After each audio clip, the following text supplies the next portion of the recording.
Welcome back to another video. The CEO that I made a video about yesterday responded to my video and he sent me a bunch of emails, and I'm going to read all those emails to you and I'm going to let you guys decide what you think. Is he in damage control? Is he legit?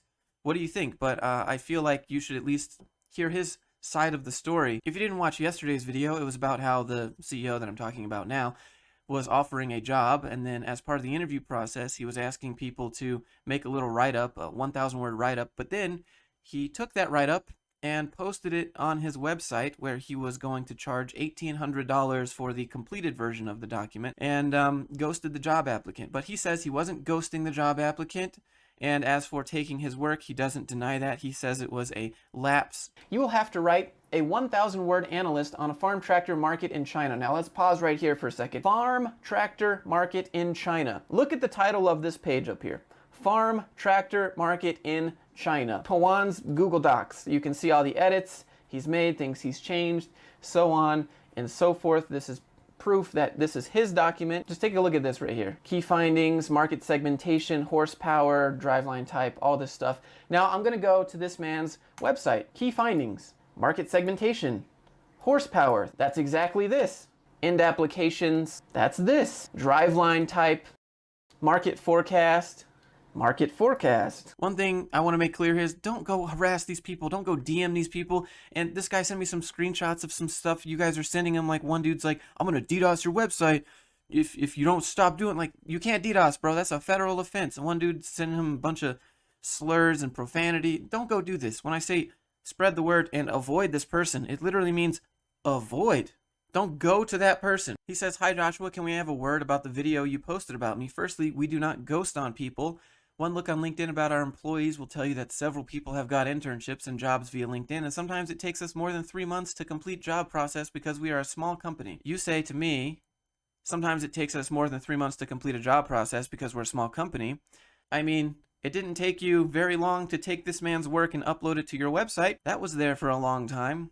So, I mean, there's one discrepancy that I'd like to point out. He says, and let's be practical here, no one in this world pays 131,000 rupees, $1,800, for an 800-word copy on a website. The actual reports are more than 100 slides and consume more than 200 man-hours. I really wish you could hear both sides of the story before making a video. If there was any wrongdoing, I wouldn't be writing an email from my official ID. Please reach out ASAP. Let's go back to discrepancy number 2.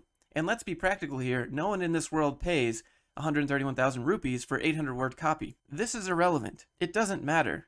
The fact is, you took this man's interview paper and posted it on your website for personal gain. The entire 2 months that it was on your website, it was driving potential customers. This man that made this document for you received no credit. He received no compensation. And if it's not worth anything, like you are devaluing the work here, no one in this world would pay for that, then why did you take it? Why did you post it on your website? Still, in this first email, you don't deny that you took it, and you just say it's not worth anything anyway, so it doesn't matter that I took it. This was my response to that first email. Can you help me understand why his copy's on your website without compensation to him or letting him know? Regardless if the document is incomplete or not, that's his work, and no credit or compensation was given to him. He applied in April. That was 10 months ago. He has made multiple attempts to call you, and yesterday in the video, I even tried to call you on 2 different numbers. We are unable to complete your call at this time. The text now subscriber you are trying to reach is not available. He responded with a longer email. Let me give you a background of our interview process. What we do requires good writing skills and analytical skills, so first we hire people as interns, and if they do well, we absorb them full time. It's kind of weird wording.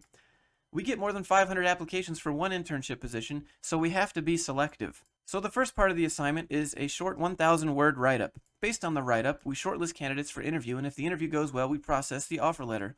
His copy was kept in our internal database for review.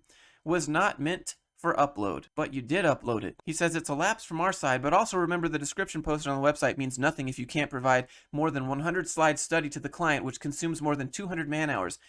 Typically, a client first reviews a sample, then adds customization before making any payment, as these studies are strategic in nature. So this is the first time he admits making a mistake. It was not meant for upload. It was a lapse. But also remember, it didn't mean anything anyways. It wasn't worth anything. It kind of sounds like you're in damage control a little bit. He says, we upload only those documents which are written by our employees or we hired them. Well, clearly that's not true, because you uploaded this man's document and didn't even tell him, and you didn't compensate him. You didn't credit him Nothing. He sends me some screenshots and says, I will show you another example where I had a discussion with an applicant in November and offered her a job in January. She works writing freelance content for us. She wrote, I guess, a 1,000-word essay. And then after a month, he gave her a job offer. Okay. I'm not exactly sure what you're trying to prove, because we don't actually know if you took her document and uploaded it to your website before offering her a job either. Like, you could have done that. Just because you offered her a job doesn't mean you didn't take her work. Here's another example where some guy's like, hi, I completed the assignment to the best of my knowledge. And then after some time, he gets a job offer too. And again, we don't know if you took this man's letter and posted it on your website without his consent either. He says, we are registered in Ministry of Corporate Affairs in India. I can provide you with all the documents if needed. We have about 10 permanent employees. He says, I can tell from my experience being a small startup, you cannot reply to each and every applicant. Yeah, I mean, I get that. I understand that. But you can't take their work and post it as your own and profit off of it. Dear Joshua, I have already given proofs that we have rolled out multiple offer letters in the same time period. I mean, that's great and all. You give jobs. But that doesn't negate the fact that you took this man's work. If you want, I can share another screenshot where we conducted an interview in July and sent an offer letter in November 2020. I don't care about your offer letters. I care that you took this man's work without paying him, without crediting him, without telling him. My question is, would you have taken this down if nobody found out? What do you think, chat? What do you think, people in the comments? I think, to me, it seems like you're sorry that you got caught. And he wrote something for you, and you took it, and you were just going to outsource the rest of it? Get other candidates to do it? I don't know. I mean, I hear what you're saying, but try to see this from my perspective and the people that watch these videos' perspective. Is this legit? He says, please do not call our interview process a scam. I mean, you gave some job offers to some people. You didn't give job offers to other people, but you still took the work that they gave you. He says, employee satisfaction and job security is paramount to us. Despite being bootstrapped startup and COVID coming in, we never laid off. Okay, so then he's going for the sob story. I don't care about any of this. He says, I therefore humbly request you to blur my company's name and my name from your video. That's not really how this works. He says, I would even request you to blur the person's name in the video, as any future employee could be wary of hiring him. Why would any future employee be wary of hiring someone who cares if his work was taken without his consent and he wasn't compensated? So I said, how about I make an update video to clarify? He says, Dear Joshua, thanks. I would appreciate that, but on an urgent basis, either blur or delete the video. No, I've been getting obscene and hate-filled messages, right? So don't do that. Don't be fucking stupid. Now, I do need to point out that he did indeed take the page down, but the question still stands.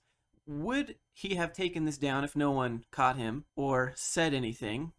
And does taking this down negate the fact that he still used it without consent, and that the entire time this page was up and running, it was driving potential clients that may be interested in this document or other documents on this website? Should Pawan be compensated for the time that it was up here? I don't know. That's up to you guys. Everyone can see what you're having to say, and they can take what they want from that. The fact is, you just keep swerving and making it a tiny point of it was a lapse, but it doesn't matter because it wasn't worth anything. So, like, you know, we really didn't do anything wrong. Like, it's kind of the vibes we're getting here. But if it's not a scam, it's not a scam, and I was wrong. If you're a legitimate employer, I apologize. If you're still taking people's work on purpose and you're just sad that you got caught, you know, then I think that's a scam. But now everything is in the open, it's transparent, and you guys have seen everything that I've seen. If you enjoyed the video, click like and subscribe and let me know what you guys think. Are you buying it? Is it damage control? Am I wrong? If I'm wrong, I apologize. But I'll let you guys decide. Anyways, I'll see you guys in the next one.